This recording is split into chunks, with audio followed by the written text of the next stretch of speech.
I don't just talk about other people's stuff, I also make my own. Books in particular. To date, I have 4 books you can check out on Amazon.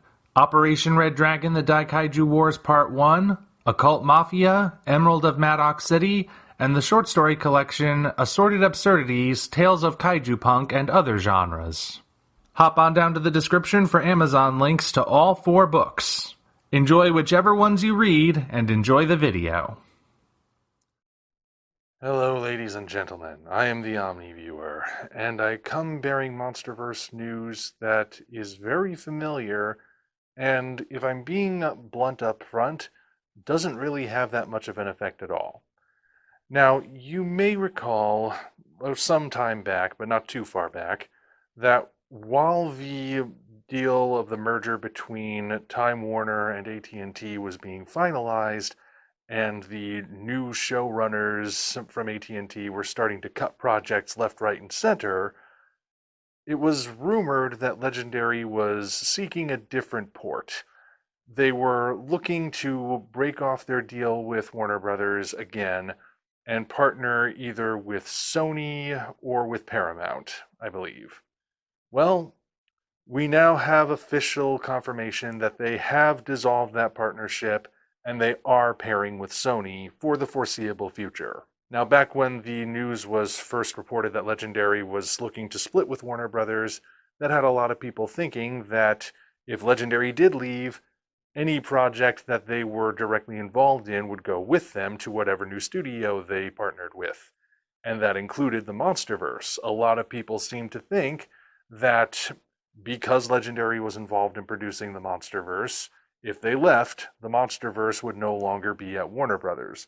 Maybe Godzilla and Kong, or whatever the final title winds up being, would still stay there because it was in production, but from that point on, it was anyone's guess. Furthering this idea was how a Monarch TV series and a Skull Island anime were both slated for the MonsterVerse to premiere soon, and yet the Monarch series went to Apple TV and the Skull Island series went to Netflix, despite the fact that HBO Max was right there. Side note, there really hasn't been any update about that Skull Island anime, which makes me wonder if it's actually still happening, but that's beside the point. The main point is that it seemed like a curious thing, so a lot of people were thinking, well, that's it. Either the MonsterVerse goes to a different studio, or maybe it just disappears if the new studio isn't interested in the MonsterVerse. However, various sources, from The Hollywood Reporter to Variety and so on, have made it very clear that just because these two companies are parting ways doesn't mean only one side gets all of the kids in the divorce. There are some projects which, despite Legendary being involved, are staying at Warner Brothers, and the two that are most frequently cited are Dune and the MonsterVerse. Well, most of these articles don't say MonsterVerse so much as they say the Godzilla series.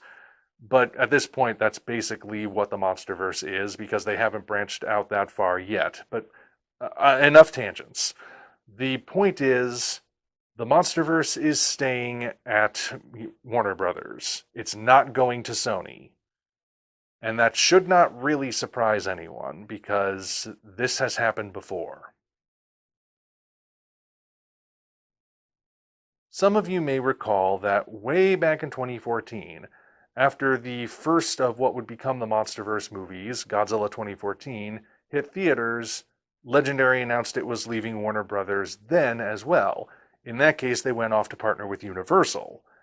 And even as that was happening, well, you may recall Godzilla 2 was already in development, but it didn't go to Universal with Legendary. It stayed at Warner Brothers. I actually reported on this myself. I noted that just because Legendary left didn't mean that it was taking projects with it. My evidence for this was noting that Legendary had involvement in producing Man of Steel, which became the first of the DCEU movies. But just because Legendary parted, that didn't mean they brought the Man of Steel project over to Universal. Same thing happened with Godzilla. And of course, it turned out Universal had no interest in their King Kong reboot, so they brought it back over to Warner Brothers to make what would become the MonsterVerse, and the rest is history. So that appears to be happening again. I always figured that would be the case. Since the splitting of Warner Brothers and Legendary did not mean Godzilla switched studios the first time, I highly doubted it would involve Godzilla switching studios this time. And it looks like it's not. Now, the other thing to keep in mind is that the last time Legendary and Warner Brothers parted ways, that split did not last, and they eventually got back together.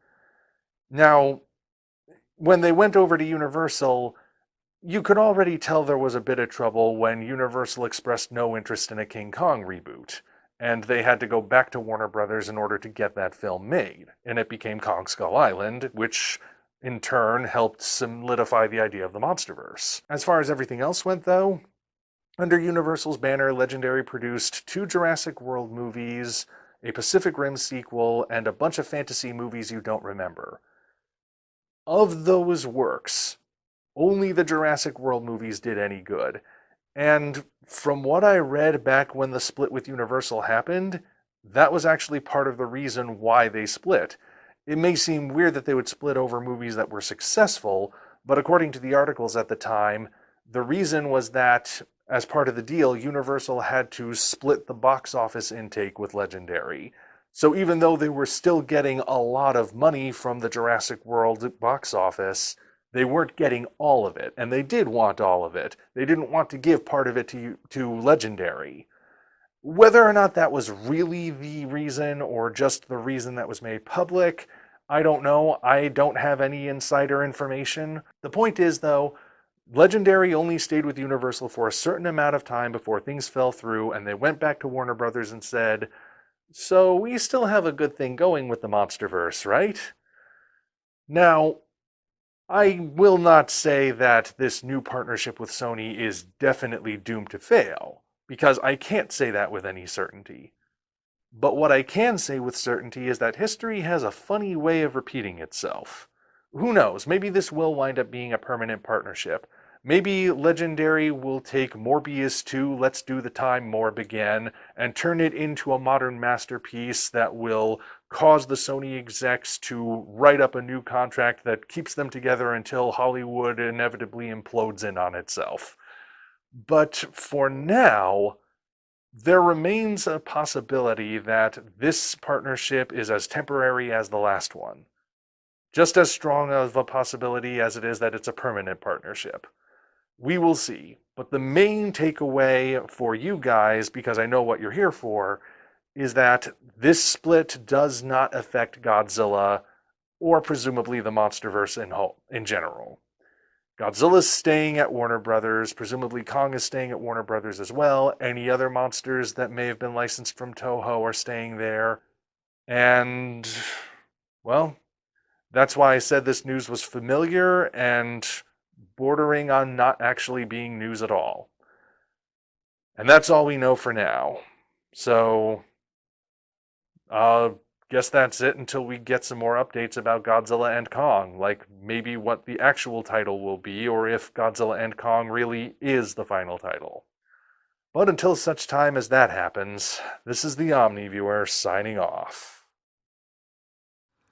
Congratulations, you reached the end. If you enjoyed this video, you might want to consider supporting us on Patreon. Of course, the other way to support us is to go to Amazon and check out our books, Operation Red Dragon, The Daikaiju Wars Part 1, The Occult Mafia, Emerald of Maddox City, and Assorted Absurdities, Tales of Kaiju Punk and Other Genres. Also check the description for links to DeviantArt and other platforms we operate.